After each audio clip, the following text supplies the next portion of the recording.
happens if you happen to lose your job?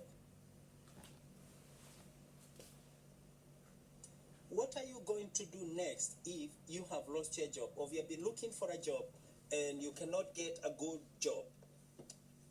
What are you supposed to do? I had a job some time ago, and that was the job.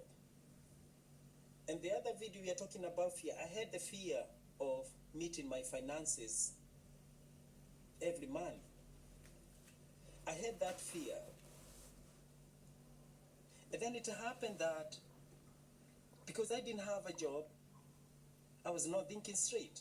But when I decided to meet the fear itself, I started becoming more confident in life. I started becoming more ambitious in life. I started becoming more aware of life. I started reading a lot of books, educating myself, so my personal development started growing. Now, I have a friend, we were working together, and we started having problems with some of the colleagues.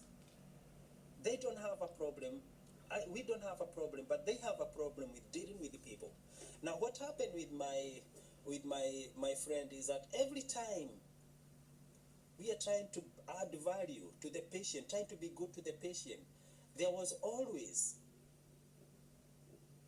challenges of people trying to report, people trying to do this, there was a lot of bad things happening around us, and probably it happens wherever you are in your workplace. Those are called life's challenges.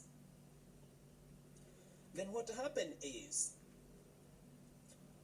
because these people, if they don't want you to work there again, and they feel that you have probably come as a foreigner and you have to come to take our jobs, what they say is that they report everyone, they tell one another, and everyone goes reporting, and when everyone is reporting to the management, then you look a horrible person, awful person.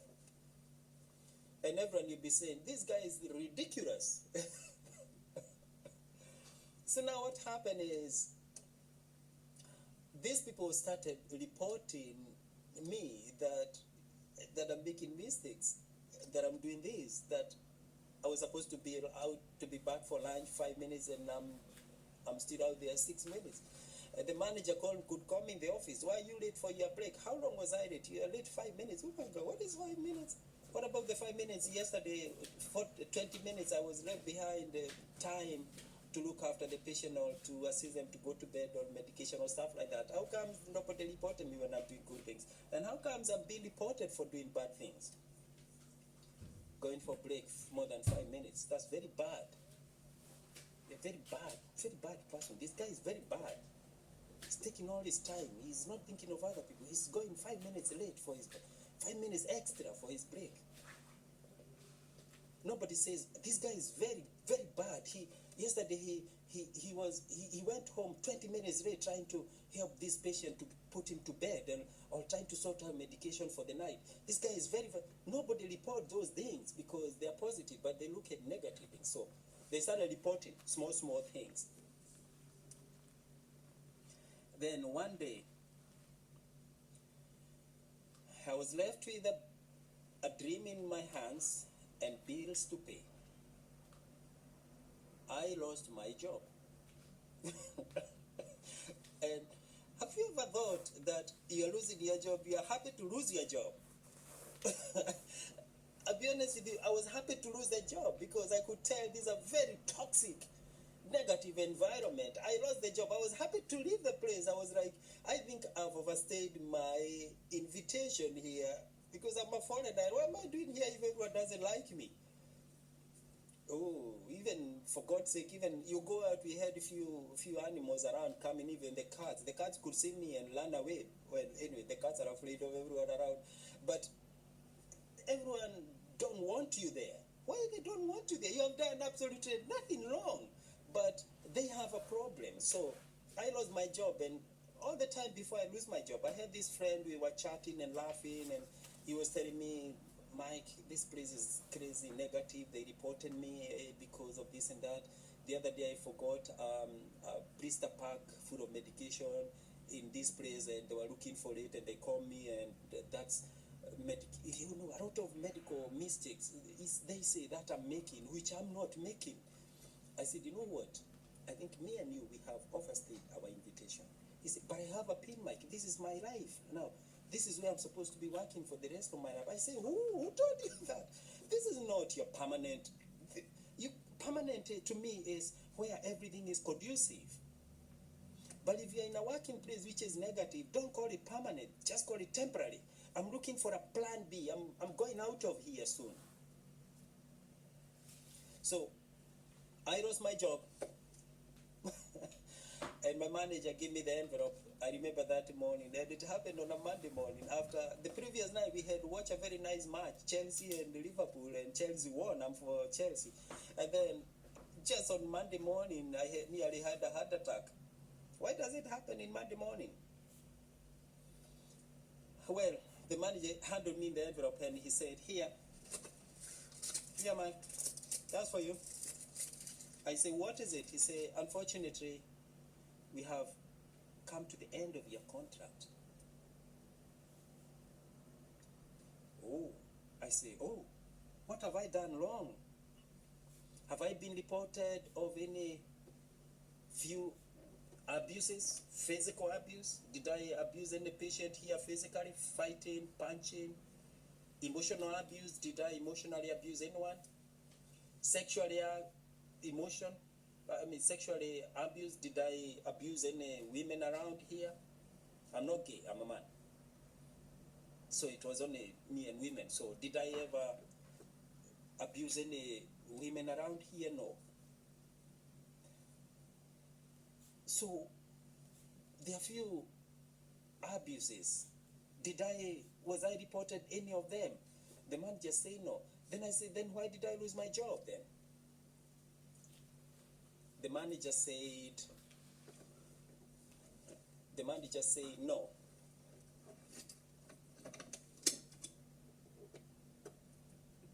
The manager said no, you did not lose the job in any way because of abuses, no.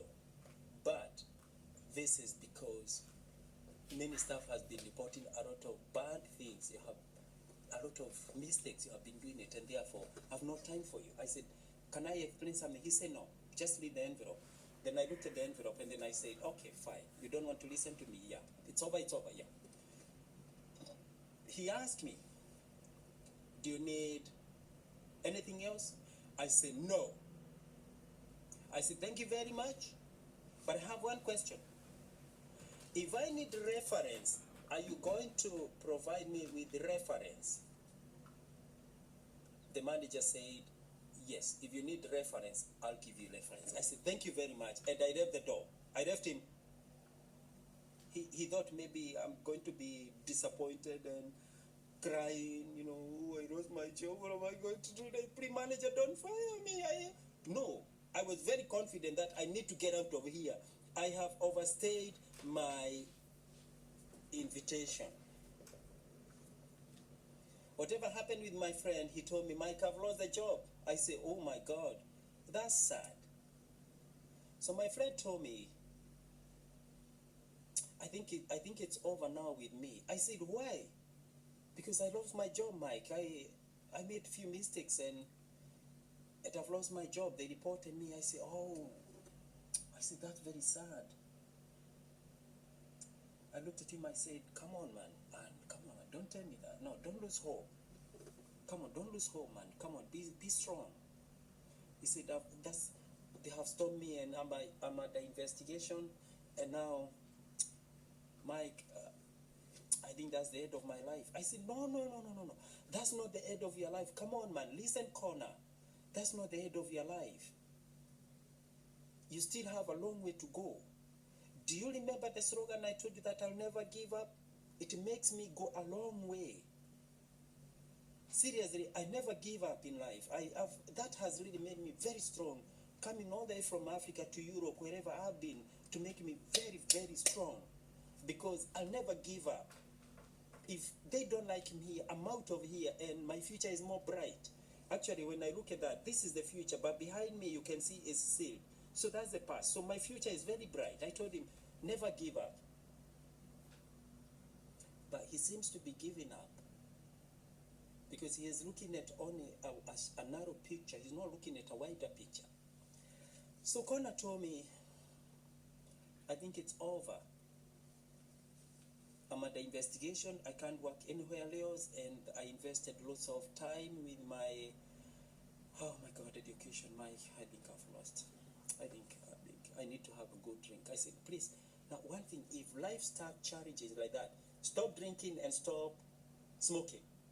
Now, if you lost your jobs recently and you're like Michael Connor, don't lose hope. Don't start drinking, please. Don't start drinking, because that's the beginning of all your mischiefs. That's the beginning of all bad things happening to me, to you. Misfortunes never come singly.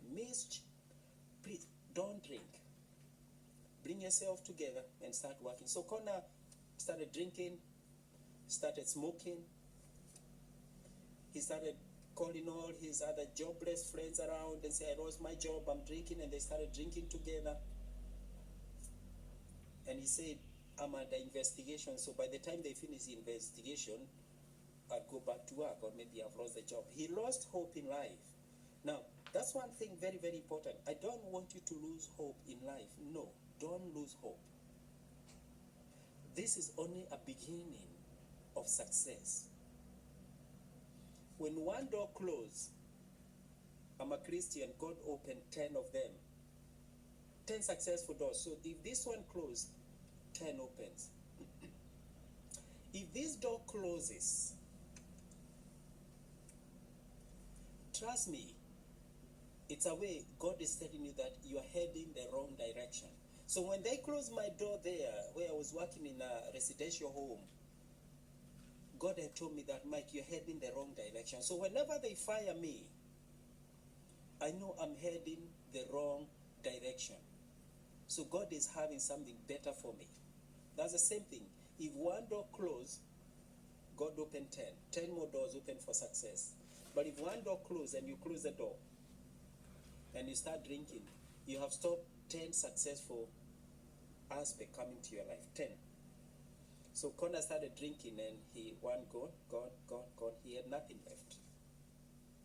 Now, when I lost my job, I remember down there used to be one place I used to go and chill around and just say hi to some other friends. And I remember down there, I'll never forget. When I lost my job, I said, you see that place over there? I'm going to apply for a job there. So I sent a CV. They never replied. I say, oh my God. Someone told me you have to work on law of averages. The more people you send CV to, the higher the chances of getting a job. If you send one, they say no, then you go crazy. So I said, I know that place. They like me very much. I know they are going to give me a job. Because last time I told them I'm working, and they said, if I need a job, they give me a job. I know they are going to give me a job. But I was only cheating myself. When I went there, I told them I'm looking for a job. I lost the job the other place. And they said, they'll leave your CV, they'll come back to me. They never came back to me. 2 weeks, 1 month, 2 months. Then I said, is this how life is? Challenges? I'll never give up. So I decided what I'm going to do is I'm going to print out like 15, 20, 50 CVs. And I started going door to door, posting different companies. And out of 50, I knew there were chances of getting a job. And then things didn't work out on well. When you're a foreigner and things, you send your CV, the first thing is before they call you the CV, you leave your details there. There's a phone number there and an email for where you've been working before as your current professional job. And they only make a phone call. Hello, we have someone looking for a job here. We see he was working with you here for 3 years. What happened? And the manager will say, he is a very bad guy. But you can, anyway, give him a job. no reply. So I was not getting any reply from any CVs. Then I decided, you know what, I'm going to do something honestly. Now, these people, they don't want to give me a job because they don't want to pay me. Now, what I'm going to do is I'm going to volunteer. So I started going back to say, listen, I don't want to come and work and earn money. I want to volunteer free. I give my skills and my experience and my services free. The same place I dropped the first, they didn't come back to me. But because I'm a volunteer, they said, but we make it clear to you, you're only a volunteer, you're not doing anything to any patient, you're only a volunteer. I said, absolutely, I only need to be a volunteer. But I knew I want to get in there. Other few places were asking me to volunteer. Or wherever I send the CV now, they want me because it's free. Who doesn't like free things? Everybody likes free things. So I started volunteering in 2 places. One place was a bit crazy, I didn't like it. Then this place which I know and they know very well, I started volunteering, and the patients started liking me because I add value to people. I'm very good, I'm very passionate with them. I've got a warm heart from Africa. I love working with the people. I love working with vulnerable people. I love working with the children. I love working with older people. I love working with the disabilities. I like that. It's passion. You have to be passionate with what you do so that everything goes on well. So I started volunteering, and then I started gaining more experience. They started giving me more training because when you volunteer, nothing is stopping you from learning. I was learning a lot of new things, and what happened is my friend Connor, he was in bad shape. He started drinking, smoking, and I think he was doing drugs. I'm not sure. Then he didn't have any source of income, so he started squandering all his savings. Connor, I'll never forget. Never give up, never lose hope in life. Never lose hope in life. If you lose a job recently, don't lose hope. It was a bad shape for my friend when he started drinking. He started drinking, calling his other jobless friends, and he was in bad shape. His wife decided, you know what, he's becoming abusive and blah, blah. He kicked him out. No, the wife decided, I'm going to live with my 2 girls. So the wife also left him. He called me one day, he said, Mike, things are very bad with me. What happened, Connor? I'm drunk, Mike. I think I drank too much. I think I slammed my wife and she's gone. I've lost my wife and I was arrested and now I don't have custody of the kids. I say, oh my God, Connor, I warned you. Please stop drinking. Don't give up. Can we meet tomorrow? He said, I'm still drunk. I'll call you tomorrow, Mike. And he cut off the phone. He never called me, and I think maybe he blocked me. Now, what happened after that is very sad with the Connor. I feel very bad with Connor. He was a good friend of mine. I didn't expect him to give up. I thought he was a strong guy, but he gave up. It's very sad. So, after a good while, his girls, 2 girls, 9, 10, they came to check on Daddy. And then they knocked on the door. And the daddy opened and he's staggering the bottle of alcohol and smoke, and he said, oh my 2 lovely girls, I love you to bits. Come inside. And they said, Daddy, why are you drinking? They looked and they see so many bottles of packets of cigarettes. Connor has been drinking for so long. Oh my God. Why did you do this, Connor, to yourself?